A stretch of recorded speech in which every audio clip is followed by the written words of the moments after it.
మరో ఘోర రోడ్డు ప్రమాదం అయితే చోటు చేసుకుంది. ఈ విషాద సంఘటనలో అయితే కనుక యువ ఎమ్మెల్యే మృతి చెందారు. షాక్లో సీఎం. వివరాలు వీడియోలో తెలుసుకుందాం. వీడియో స్కిప్ చేయకుండా పూర్తిగా చూడండి ఫ్రెండ్స్, అప్పుడే కంప్లీట్ ఇన్ఫర్మేషన్ అయితే అర్థమవుతుంది. అలాగే ఇంకెవరైనా మన ఛానల్ సబ్స్క్రైబ్ చేసుకోకపోతే వెంటనే సబ్స్క్రైబ్ చేసుకోండి.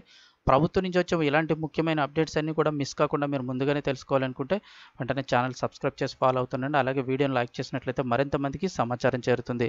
ఇంకా వివరాల్లోకి అయితే వెళ్ళిపోదాము. మరో ఘోర విషాద సంఘటన చోటు చేసుకుంది. కారు ప్రమాదంలో యువ ఎమ్మెల్యే మృతి. వివరాలు చూస్తే cantonment BRS MLA Lasya Nanditha మృతి చెందారు.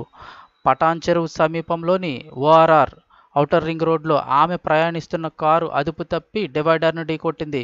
దీంతో లాస్యా నందిత అక్కడికక్కడే మరణించారు. ఈ ప్రమాదంలో కారు డ్రైవర్కు తీవ్ర గాయాలయ్యాయి. అతడిని చికిత్స నిమిత్తం దగ్గరలోని ఆసుపత్రికి తరలించారు. నందిత మృతితో కుటుంబ సభ్యులు, అభిమానులు, అనుచరులు కన్నీరు మున్నీరవుతున్నారు.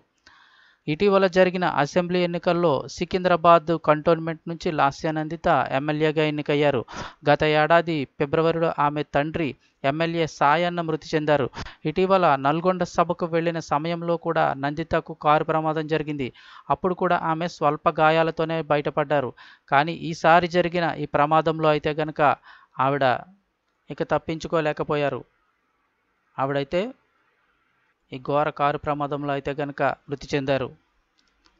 కుటుంబ సభ్యులు, అభిమానులు కూడా ఆమె మృతి పట్ల కన్నీరు మున్నీరవుతున్నారు.